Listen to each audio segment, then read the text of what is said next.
Hello দর্শক, আসসালামু আলাইকুম। এক মাই একটা কমেন্ট করছে যে কমেন্টে জানাই আছে যে দাদু আমার মানে সাদা স্রাফে মোটরতে আমার জীবনটা শেষ হয়ে গেল গা। এই সাদা স্রাফে এই টুকরা গাছের দ্বারাই কীভাবে এই সাদা স্রাফ ভালো হবো, কীভাবে ভালো করবো, এই আশায় রেখে আমি আপনাদের কাছে অনুরোধ করছি। তো এই অনুরোধ যদি আপনি পুরা করতেন, হ্যাঁ অনুরোধগুলো আমার পুরা করতেন, তাহলে মোটোতে আমার খুব কাম হতো। আমি গরিব মানুষ, মানে অল্পতে যাতে আমার ব্যাপারটা ভালো হয়। তো এই কথাটা আমি বলতেছি বলার আগে যে আমার ভিডিওর মধ্যে সাবস্ক্রাইব করছেন তার জন্য অনেক অনেক ধন্যবাদ। যে সাবস্ক্রাইব করেন নাই তাকে অনুরোধ করছি যে আমার ভিডিওর মধ্যে সাবস্ক্রাইব করছেন।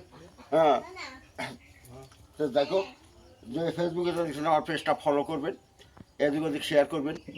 হ্যাঁ, তো এখন এখন আমি আপনাদেরকে কি গাছের দ্বারাই আমরা এই সাদা সেটা ভালো করবো এই গাছের কাছে আসলাম। গাছটা আমি আগেও দেখা দিয়েছি, এখনও দেখা দিই, কিন্তু এখন দেখাইতেছি যে বস্তুটা, এই বস্তুটা মোটামুটি এই যে দেখেন, এই যে গাছে গুটি আছে বহু, এই গুটির দ্বারাই আপনার সাদা সেটা ভালো করতে পারবেন।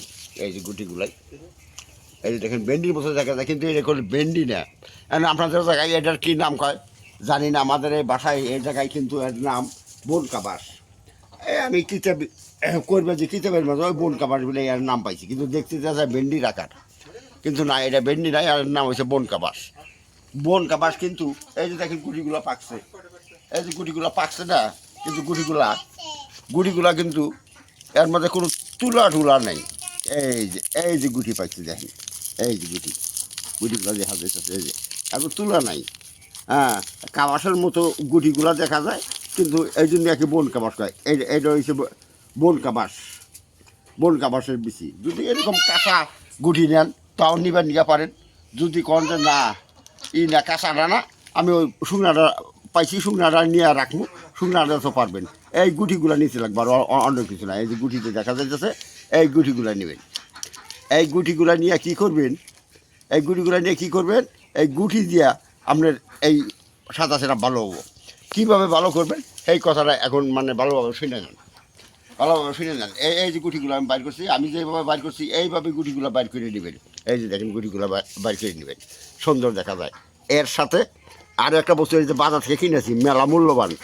হ্যাঁ, 50 গ্রাম বস্তুর দাম নিব নিম্নত 50 টাকা, নিব।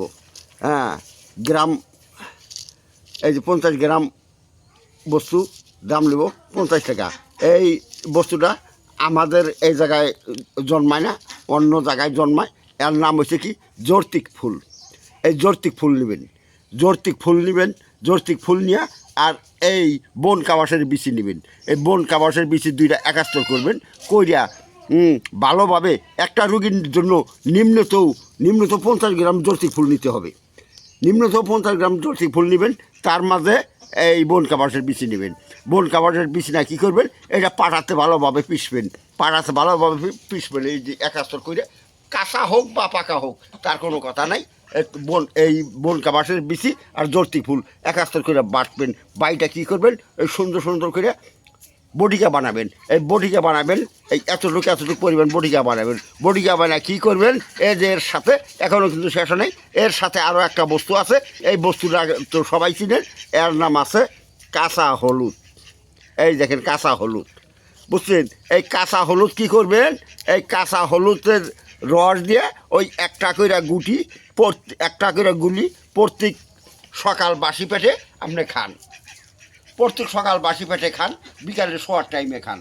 এরকম একটা করে বটিকা, এরকম যখন 14 দিন আপনি খাবেন, তো এই কাঁচা হলুদের রস দিয়ে 14 দিন যখন খাবেন, খাওয়ার পরে আপনার এই সাদা স্রাব বেমার থেকে আপনার মুক্তি পাবেন। কিন্তু দীর্ঘদিন খায়া থাকলে ভালো, কারণ সাদা স্রাব যারা হয় তার কিন্তু